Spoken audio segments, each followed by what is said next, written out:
হরে কৃষ্ণ কৃষ্ণ কৃষ্ণ হরে হরে, রাম রাম রাম হরে হরে। চতুর্থ অধ্যায় জ্ঞানযোগ, শ্রীমদ্ ভগবত গীতা।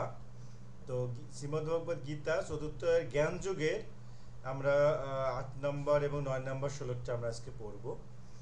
আমি যুগে যুগে অবতীর্ণ হয়ে সাধুদিগকে পরিত্রাণ, পাপীদের বিনাশ এবং ধর্ম সংস্থাপন করি।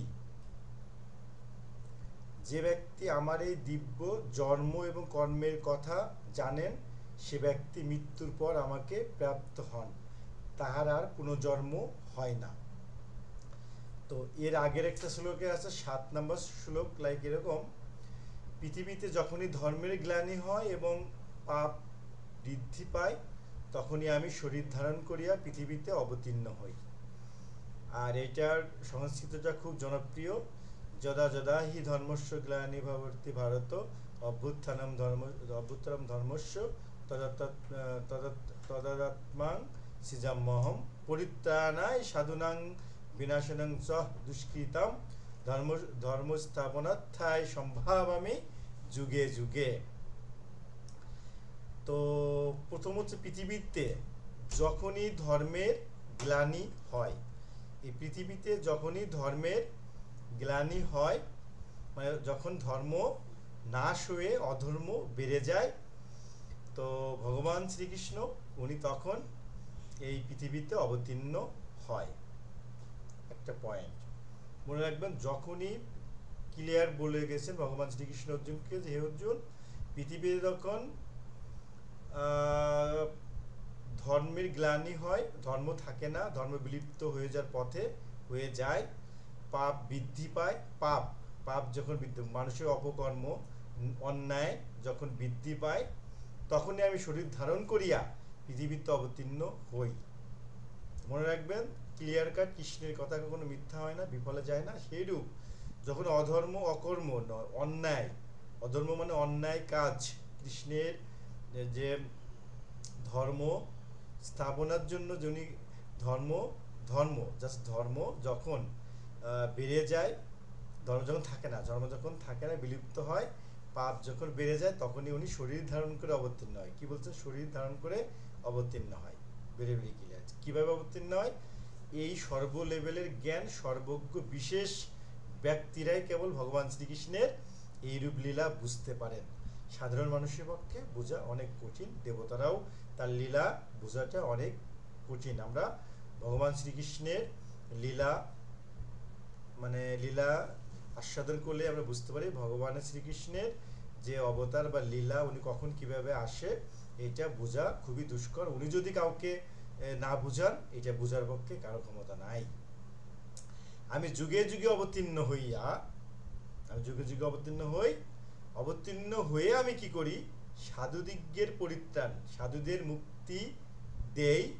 যারা ধার্মিক ব্যক্তি আছে, সত্য পথে চলে, ন্যায় পথে চলে, তারা তো বিপদগামী থাকে, মানে তারা তো খুব কষ্টে থাকে, তো ওদেরকে মুক্তি দেই। পাপীদের বিনাশ, যারা পাপ করে, পাপ মানে কি কি কাজ করলে পাপ হয়, আমরা আসলে আজকের এই 2024 সালে দ্বিতীয় স্বাধীন দেশে আমরা অবশ্যই সমস্ত কিছু জানি। এই বাংলাদেশে কি কাজ করলে বা সমগ্র পৃথিবীতে কি কাজ করলে পাপ হয়, সেটা আমরা ভালো করেই জেনেছি। পাপীদের বিনাশ, পাপীদেরকে বিনাশ মানে পাপীদেরকে বিনাশ করে দেয় উনি। ওকে, বিনাশ বলতে উনি কি বোঝাতে চাচ্ছে, আরো ডিটেলসটা ভগবান শ্রীকৃষ্ণই জানেন, কিভাবে উনি বিনাশ করতে চায়, কিভাবে কি, অনেক তত্ত্ব, গোপন তত্ত্ব আছে, সেগুলো বিশ্লেষণ আমরা আস্তে আস্তে করব। ধর্ম সংস্থাপন করি, ধর্ম, সেখানে একটাই ওনার কাজ, ধর্মকে সংস্থাপন করি। সমাজ সংস্থাপনের মধ্যে আমি ধর্ম স্থাপন করব, নাকি মানুষকে মেরে ধর্ম সংস্থান করব, যুদ্ধ করে ধর্ম সংস্থান করব? যেমন শ্রীকৃষ্ণের সময় উনি যুদ্ধ করে ধর্ম সংস্থাপন করেছিলেন। ভগবান শ্রীকৃষ্ণ রূপে শ্রী চৈতন্য দেব হরে কৃষ্ণ কৃষ্ণ কৃষ্ণ হরে হরে, হরে রাম রাম রাম হরে হরে, এই হরে কৃষ্ণ নাম প্রচারের মাধ্যমে উনি ধর্ম সংস্থাপন করেছিলেন। ঠিক আছে। আর 2024 আমরা দেখতে পাচ্ছি আমরা দ্বিতীয়বার স্বাধীন। ভগবান শ্রীকৃষ্ণ কিভাবে ধর্ম সংস্থাপন করবেন, বা ন্যায় প্রতিষ্ঠাতা করবেন, তো এটা উনি ভালো জানেন, বা আদৌ করবেন কিনা সেটা উনি ভালো জানেন। ঠিক আছে, তবে ডেফিনেটলি যেহেতু একটা সংস্কার হচ্ছে, ন্যায়ের প্রতিষ্ঠার জন্য চেষ্টা হচ্ছে, তো আমরা একটু আশা করতেই পারি তার লীলা তত্ত্ব দেখার জন্য।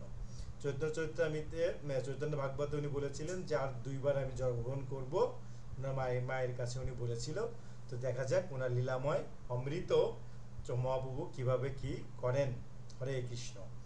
যে ব্যক্তি আমার এই দিব্য জন্ম এবং কর্মের কথা জানেন, কোনো ব্যক্তি ভগবানের এই লীলার কথা, কৃষ্ণের এই জন্ম এবং দিব্য জন্ম এবং কর্ম, তার যে কাজের কথা জানে, তারা মৃত্যুর পর আমাকে প্রাপ্ত হয়, তারা মরে গেলেও আমাকে প্রাপ্ত হয়। যারা জানেন ভগবান শ্রীকৃষ্ণ উনি কিভাবে লীলা করতে আসবে, ভগবান চৈতন্য মহাপ্রভু কিভাবে লীলা করতে আসবেন বা আসেন, এই তত্ত্ব যারা জানে, তারা ভগবানকে লাভ করার পরে তার দিব্য জন্ম মৃত্যু বলে আর কিছু থাকে না, এবং তার জন্ম এবং কর্মের জানেন, তখন মৃত্যুর পর তার আর কোনো জন্মপ্রাপ্ত হয় না, তাকে পায় ভগবান শ্রীকৃষ্ণ পেয়ে গোলকধাম এবং বৈকুণ্ঠ ধাম লাভ করে, তার আর পুনর্জন্ম হয় না। তো হরে কৃষ্ণ কৃষ্ণ কৃষ্ণ হরে হরে, হরে রাম রাম রাম হরে হরে।